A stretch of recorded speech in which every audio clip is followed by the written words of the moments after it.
malam ini terlihat terang benderang oleh sinar rembulan tanpa sedikit pun awan menghiasinya. Kelap-kelip bintang-bintang membuat aku dan Danang tambah semangat untuk pergi memancing. Iya, kami berdua akan pergi memancing di dekat tempuran atau muara Sungai Progo. Kami memilih tempat itu karena alasan yang sederhana, yaitu karena dekat dari rumah.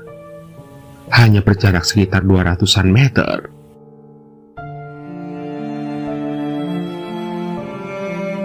Udah siap semua belum, Nang? Tanyaku. Udah, ayo lekas berangkat, jawab Danang. Singkat cerita, setelah alat-alat perlengkapan memancing sudah selesai dikemas, kami pun segera berangkat dengan jalan kaki menuju spot memancing yang kami inginkan. Terdengar suara langkah-langkah kami begitu lirih tersebab kerasnya deburan ombak yang terbawa angin pesisir selatan.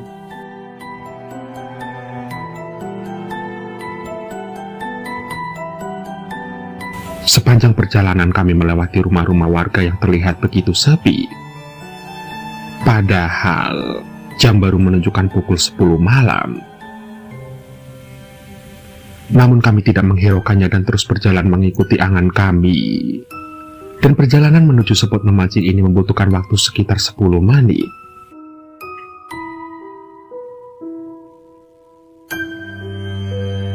Sesampainya di sana kami pun segera mencari tempat terbaik untuk melemparkan kail kami.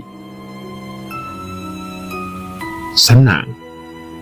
Itulah yang kami rasakan saat ini. Selain karena hobi, kami juga merasa sangat bosan jika disuruh di rumah terus akibat perumahan sementara dari perusahaan tempat kami bekerja karena adanya pandemi COVID-19 yang melanda seluruh Indonesia. Namun bukannya kami tidak patuh aturan, itu karena daerah kami masih zona hijau. Jadi kami rasa masih ada kelonggaran untuk menyalurkan hobi kami itu.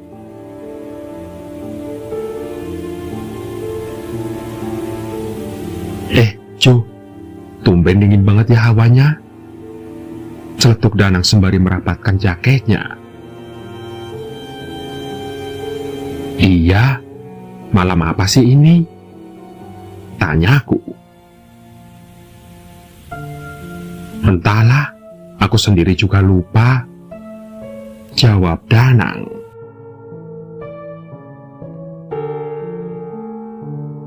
Hingga aku yang duduk sekitar 10 meter dari Danang tiba-tiba mencium wangi bunga tabur makam.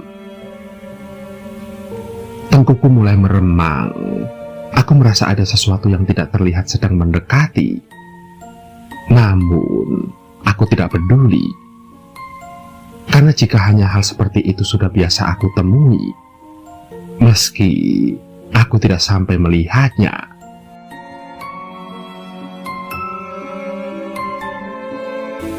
Singkat cerita, sekitar 10 menit kemudian, umpan milikku akhirnya dimakan ikan. Tarikannya benar-benar berat sekali sehingga membutuhkan tenaga yang ekstra. Senang sekali rasanya setelah seekor ikan kutuk atau gabus berukuran besar berhasil terangkat. Itu adalah permulaan yang sangat bagus menurutku.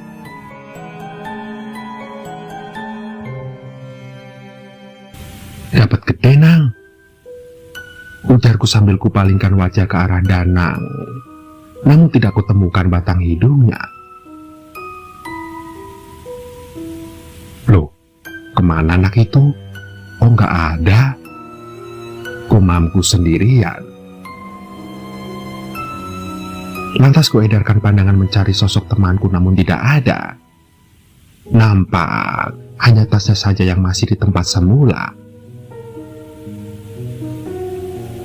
Namun aku tidak mau ambil pusing. Aku berpikir mungkin saja temanku itu sedang mencari tempat yang pas. Entah itu untuk memancing ataupun buang air kecil, bahkan boker. Biasanya seperti itu.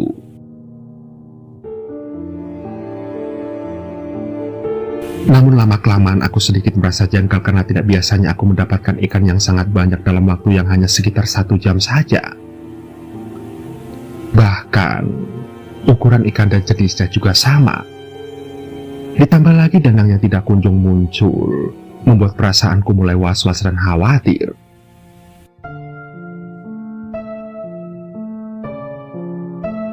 Singkat cerita, wadah yang kubawa untuk menyimpan ikan akhirnya penuh. Lantas, aku berniat untuk mencari di mana danang berada. Aku ingin mengajaknya pulang karena aku sudah merasa cukup untuk hari ini. Lagi pula wadah buat hasil tangkapan juga sudah tidak memadai jika harus dilanjutkan kembali.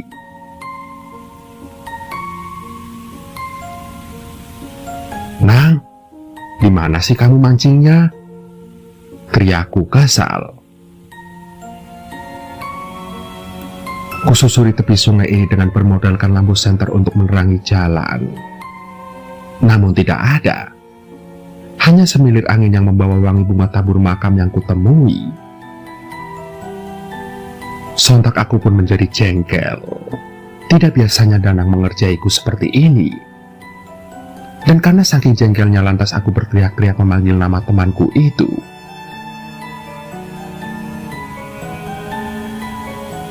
Buset deh, anak kok tumben gila kayak begini, batinku.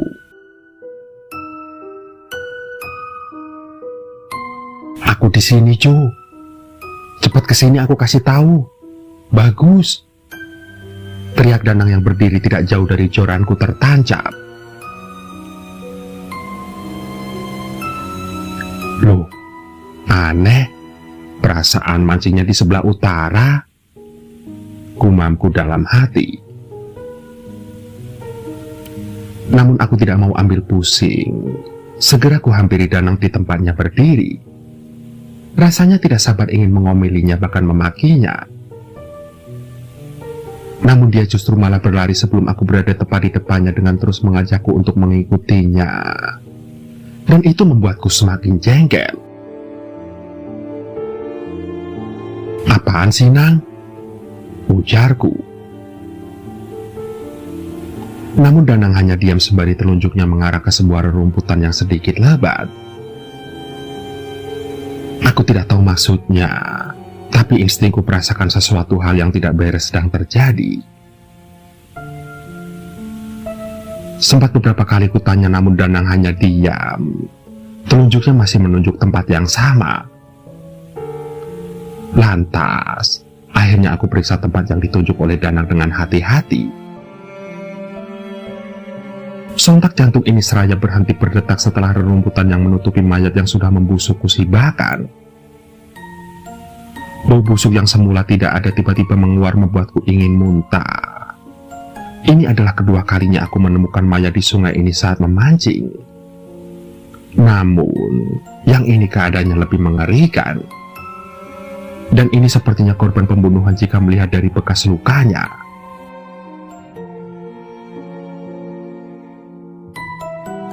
Matamu masih bagus, Nang. Ayo cepat pulang, kita laporan. Ajakku sambil membalikan badan ke arah temanku itu. Namun, astagfirullahaladzim. Ucapku seketika setelah melihat sosok di hadapanku bukan lagi danang, melainkan sosok yang jasadnya baru saja kutemui. Sontak tanpa pikir panjang segera aku tinggalkan makhluk itu dengan tergesa-gesa. Ini pertanda tidak baik, dan aku harus segera pulang. Namun sial, baru saja mau mengemas peralatan memancingku, tiba-tiba ikan hasil tangkapanku berubah menjadi ular welang semua. Dan ini semakin tidak baik. Lantas aku pun segera pulang dengan hanya membawa joran.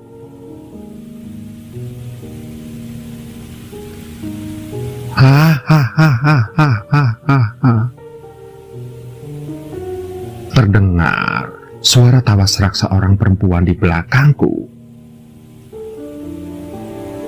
Astagfirullah, apalagi itu? Tanyaku dalam hati.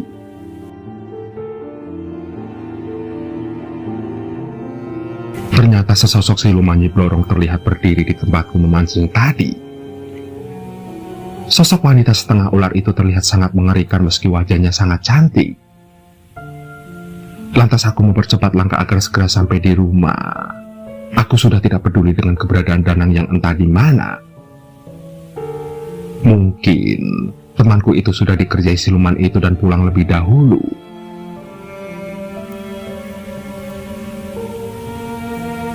Mau kemana, Mas? Hahaha. Terdengar suaranya semakin dekat.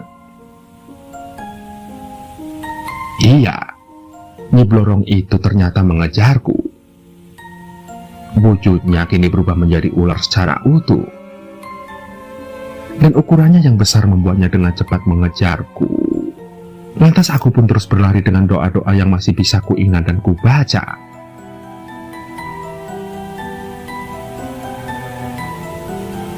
Hingga tubuhku tiba-tiba tersungkur jatuh setelah kaki kananku tersandung batu saat sudah dekat dengan perkampungan. Lututku robek sehingga membuat darah segar mengalir bersama rasa sakit yang teramat ngilu. Dengan tertatih-tatih aku mencoba untuk berdiri dan mengedarkan pandangan untuk mencari sosok Nyi Blorong tadi. Namun tidak ada. Aku tidak menemukannya. Berpikir karena sepertinya dia sudah pergi, lantas aku pun memutuskan untuk segera pulang ke rumah.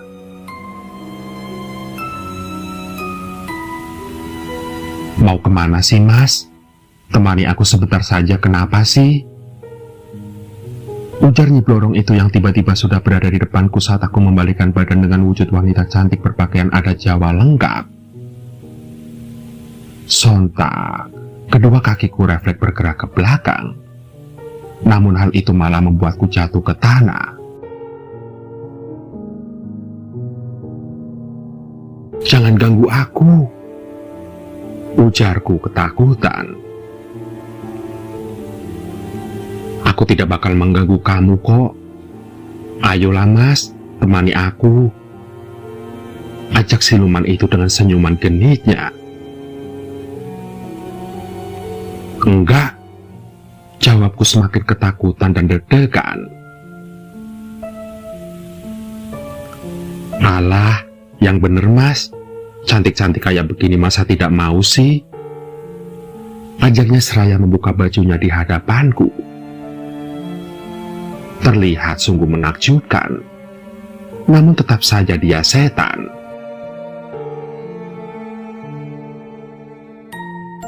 Gak mau.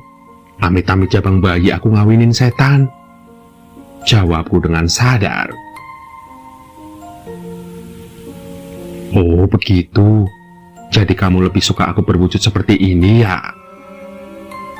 Ujarnya sembari merubah wujud cantiknya menjadi sangat mengerikan. Nampak kedua matanya menjadi merah menyala.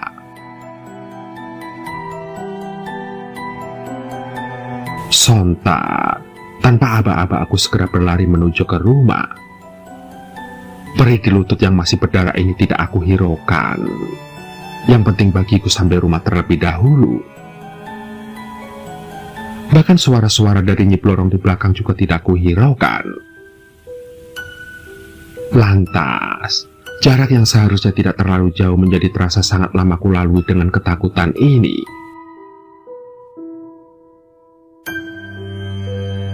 Sesampainya di rumahku gedor pintu berulang kali berharap pintu segera dibukakan. Namun, sudah sekian lama menunggu namun pintu tidak terbuka juga. Lantas aku pun berteriak memanggil bapak, ibu, atau siapapun yang berada di dalam untuk segera membukakan pintu untukku. Dan karena saking paniknya, ternyata aku salah rumah. Itu adalah rumah tetanggaku.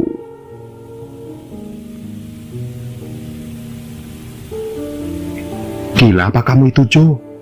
Rumahmu yang itu, ujar Pak Dedanu memegang kepalaku dan mengarahkannya ke rumahku. Oh iya Pak De, maaf, jawabku sambil nyengir.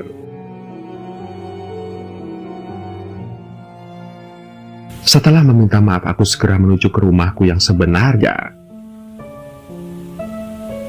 ketuk pintu, dan benar saja, ibu membukakan pintu untuk anak tersayangnya ini, namun dengan wajah yang heran.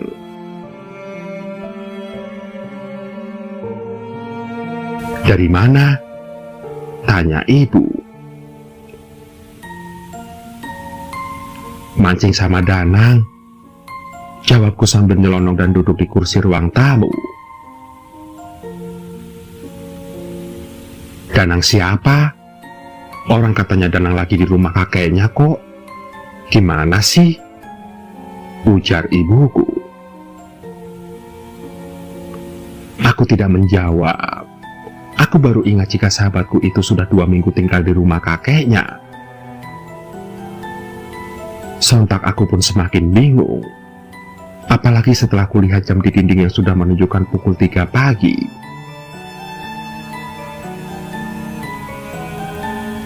Makanya cu, kalau dibilangin itu percaya. Di rumah saja jangan keluyuran, nanti diganggu setan lo. Ceramah ibu panjang lebar.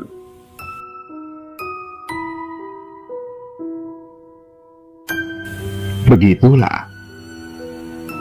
Terlepas pendengar percaya atau tidak, namun peristiwa mistis memang selalu di luar akal dan logika. Itulah kenapa kita selalu merasa takut, bahkan hanya untuk sekedar membayangkannya saja.